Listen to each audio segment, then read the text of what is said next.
Okay, so the next question is range following development approaches in sequence. ये भी काफी simple question है, बहुत बहुत बार रिपीट होता है. जो नया इन्होंने किया वो ये है कि इसमें एनवायरनमेंट वाला अप्रोच भी डाल दिया, बट दैट इज सिंपल कि ये सबसे लास्ट में ही होगा, है ना. एक ही ऑप्शन है जिसमें ये सबसे लास्ट में है, that is B. Okay.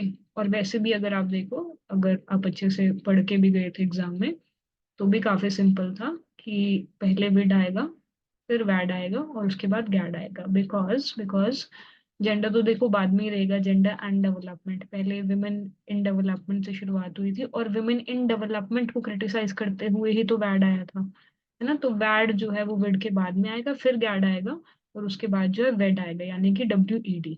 Alright, तो इस हिसाब से ये आंसर बनता है मेरे ख्याल से. DCAB, हाँ वही है, सेम. ठीक है, उसमें वैसे भी बी लास्ट में था. तो थर्ड जो है वो इसका आंसर होगा, 1047.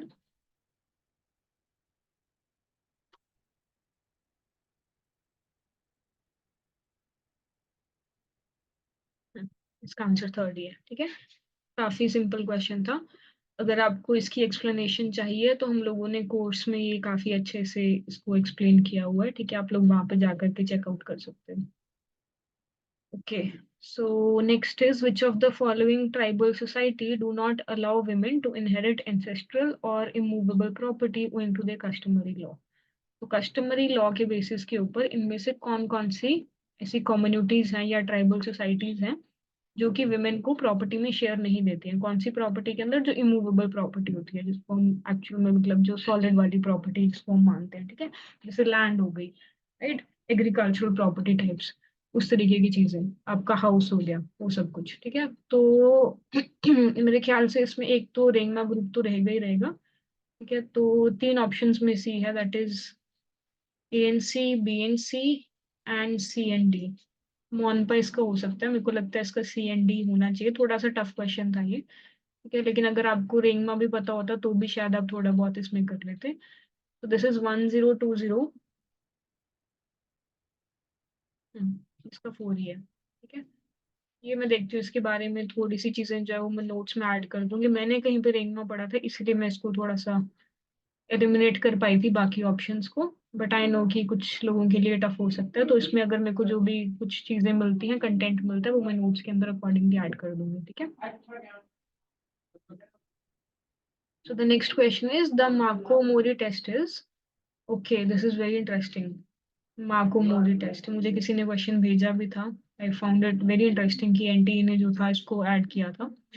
A set of criteria pertaining to the representation of female characters inspired by the character from 2013 film Pacific Rim tests masculinity in men and inspired by the comic strip Dykes to Watch Out For.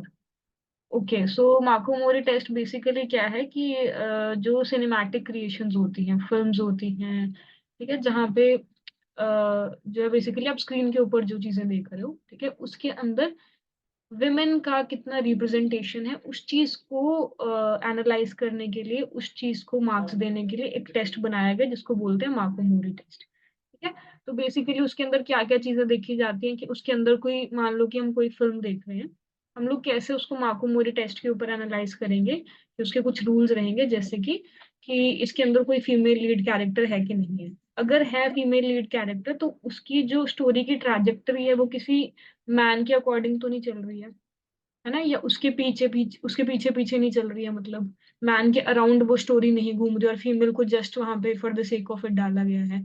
Dialogues किस तरीके के होंगे, ठीक है, वहां पे जो female actresses हैं वो आपस में किस तरीके की कॉन्वर्सेशंस जो है वो करती हैं. तो ये सारी चीजों को टेस्ट करने के लिए जो था वो मार्को मोरी टेस्ट जो था वो वहां से बनाया गया था. ओके, सो इसका ये obviously then first is the correct answer, और ये बात भी सही है कि इसी फिल्म से इंस्पायर्ड था, कॉल्ड 2013 की फिल्म पैसिफिक रिम. ठीक है, और ये काफी इंटरेस्टिंग क्वेश्चन एनटी ने डाला, so good for them. Okay, so इसका जो वो है आंसर होना चाहिए, that is A and B. ये तो नहीं होगा, जब हमने बोल दिया कि ये फिल्म्स में फीमेल रिप्रेजेंटेशन को टेस्ट करता है, तो ये तो नहीं होगा और फिर ये भी नहीं होगा. ठीक है, तो A एंड B जो है वो इसका आंसर बनते हैं. एक बार चेक कर लेते हैं. 1034. इसका यही आंसर है. ओके,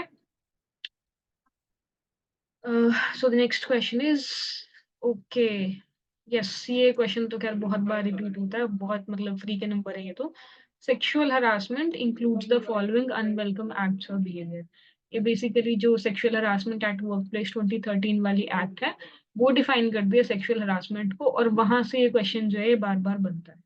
ठीक है, तो वो किस तरीके से डिफाइन करते हैं? Yes, it includes physical contact in advances, it includes making sexually coloured remarks, it includes showing pornography, making curt comments. ऐसा कुछ उसके अंदर नहीं है।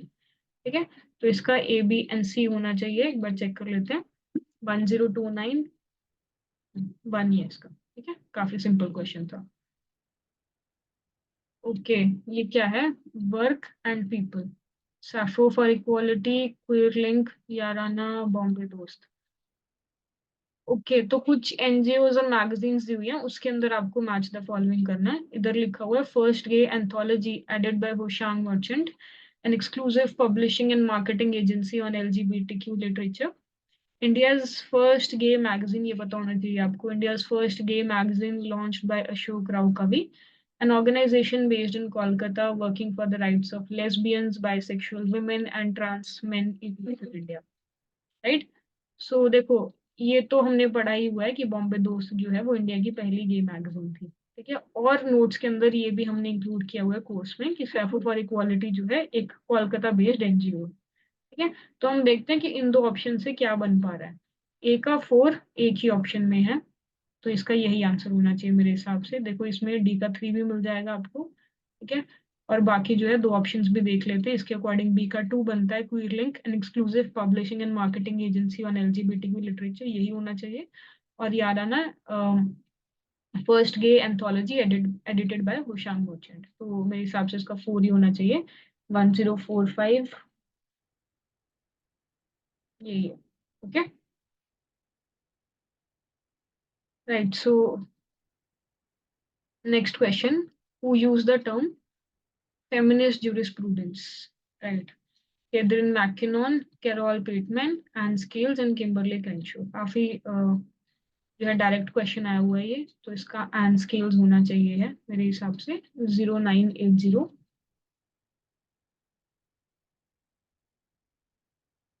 यही है। ये किम्बरले क्रेंशो ने तो इंटरसेक्शनैलिटी करी थी, है ना, तो एन स्केल्स ही था, मैंने कहीं पे पढ़ा था इसका फेमिनिस्ट जूरिस्प्रूडेंस का एन स्केल्स ही होना चाहिए। Okay, right, next question is the requirement of the Bechdel test are that a film must have at least 2 female characters। एक और क्वेश्चन ये जो मूवीज में वुमेन की रिप्रेजेंटेशन के ऊपर उन्होंने पूछा हुआ है, एक और टेस्ट। ठीक है, a film must have at least 2 female characters। Female characters have an on-screen conversation with each other। Female characters talk about something other than a man। A film must have a heroic male character। देखो, अगर आपने ये test कभी ना भी पढ़ा हो, ठीक है, तो आपको पता चल रहा होगा कि 3 ऑप्शन आपने चूज करने हैं, उसमें से ऑड वन आउट जो है वो ये लगता है। ठीक है, तो ये ऑप्शन जो है वो नहीं होगा। डी को एलिमिनेट करोगे तो 3 ही ऑप्शन बचेंगे, दैट इज ABNC, और वही इसका आंसर होगा। वैसे भी अगर कोई टेस्ट, अगर देखो पहले वाला क्वेश्चन आ चुका है, आपको कॉन्टेक्स्ट पता चल चुका है, आपको हवा पता चल चुकी है, एनटीए ने इस बार जो है वो किस तरीके के क्वेश्चन जो है वो पूछे हैं। फिल्म में फीमेल रिप्रेजेंटेशन वाले क्वेश्चंस पूछ रहे हैं बेसिकली वो। ठीक है, और उसमें आप देखो कि अगर कोई टेस्ट इस चीज को करने की कोशिश कर रहा है, तो ये तो देखेगा कि भाई 2 फीमेल कैरेक्टर हों। ठीक है, ऑन स्क्रीन कॉन्वर्सेशन उन दोनों के बीच में किस तरीके की हो रही है। ठीक है, एंड देन वो जो है वो जो कॉन्वर्सेशंस कर रहे हैं वो किसी मैन के अराउंड तो नहीं है, मैन के रिगार्डिंग तो नहीं है, उनकी खुद की इंडिविजुअलिटी के साथ रिलेटेड है। उस हिसाब से इसका जो था ये काफी सिंपल क्वेश्चन था, अगर आप इसके ऊपर सिंपल सा लॉजिक लगाओगे तो ABNC जो है वो इसका आंसर बनेगा। ठीक है, 1026, हाँ इसका 1 ही है। ओके,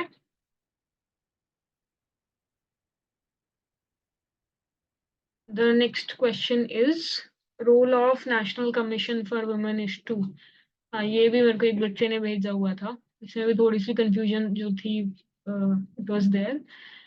तो it has no actual legislative powers, ये बात तो सही है। ठीक है, ऐसा तो नहीं है कि भाई NCW खुद ही पार्लियामेंट में जा करके लॉ बना रहे हैं, ऐसा तो नहीं है। या अगर आप लेजिस्लेटिव छोड़ दो, एग्जीक्यूटिव पावर्स भी नहीं है कि कोई किसी लॉ जो पार्लियामेंट ने बनाया उसको इम्प्लीमेंट ही कर रहा हो, ऐसा सब कुछ नहीं है। It is just a commission जो कि जो कुछ भी हो रहा है उसको देख रहा है। ठीक है, और बोल रहा है कि ये चीज सही है और ये गलत है, और साथ साथ में कुछ चीजें वो सजेस्ट कर सकता है सेंट्रल गवर्नमेंट को या स्टेट गवर्नमेंट्स को जो करनी चाहिए उनको। और वही देखो यहाँ पे चीज लिखी है, recommend remedial legislative action. Legislative मतलब लॉ के पर्टेनिंग जो है वो कुछ ना कुछ चीजें सजेस्ट कर सकते हैं कि हम किसी पर्टिकुलर लॉ को इस तरीके से चेंज कर सकते हैं, या हमें किसी चीज के लिए कोई नया लॉ जो है वो चाहिए। तो ये दोनों बातें तो एब्सोल्युटली ट्रू रहेंगी, ठीक है। अब देखो कि ऑप्शन आपको दो ही चाहिए हैं, है ना, और ये दोनों बातें जो है ये बिल्कुल स्पष्ट तरीके से सही है। तो हम लोग ए एंड बी के साथ इस क्वेश्चन में इस तरीके से जा सकते थे। अब ये फंसा कहाँ पे क्वेश्चन कि it does not have the power to choose its own members, एक ऑप्शन में तो ये दे दिया, एंड दूसरे में दे दिया it has the power to choose its own member. जो सही बात है वो ये है कि it does not have the power to choose its own member, because वो सेंट्रल गवर्नमेंट जो है वो वहां पे नॉमिनेट करते हैं मेंबर्स को, ठीक है।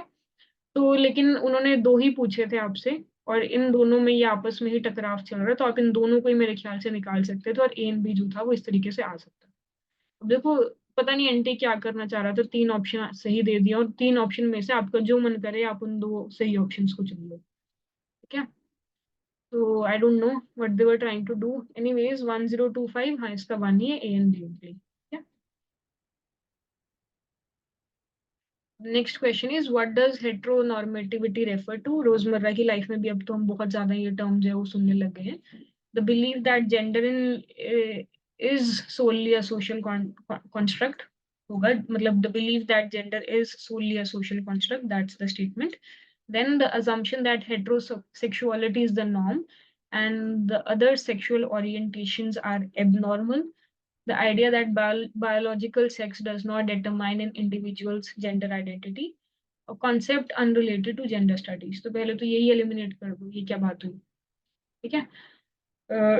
Biological sex does not determine in individuals gender identity, ये अच्छी बात हो जाएगी, लेकिन हेटेरोनॉर्मेटिविटी अच्छी बात की बात नहीं करता है, ठीक है।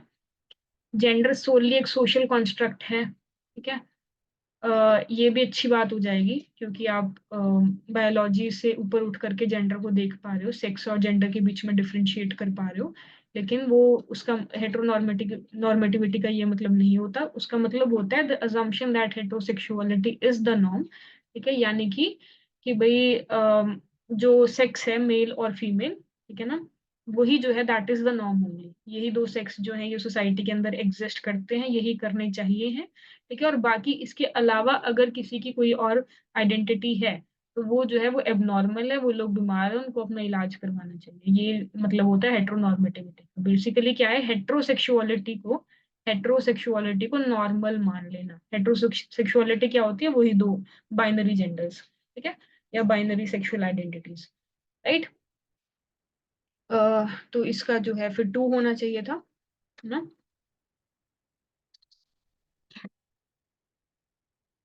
इसका तो टू होना चाहिए था, एक बार इसको चेक कर लेते हैं, 999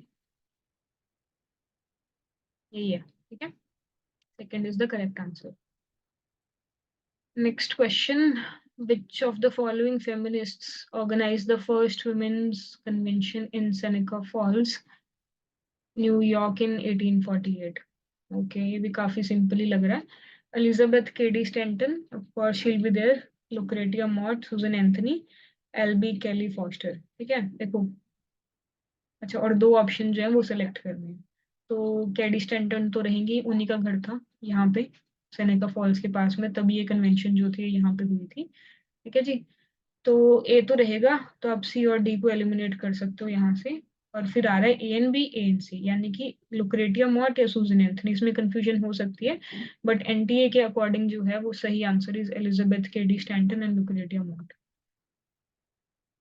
ठीक है। इसका जो है वो ए एंड बी आ रहा है। Alright, this is 1021। मैंने देखा था इसका, किसी ने मेरे को भेजा था ये क्वेश्चन जो था, इसका ए एंड बी जो है वो आंसर था, ओके।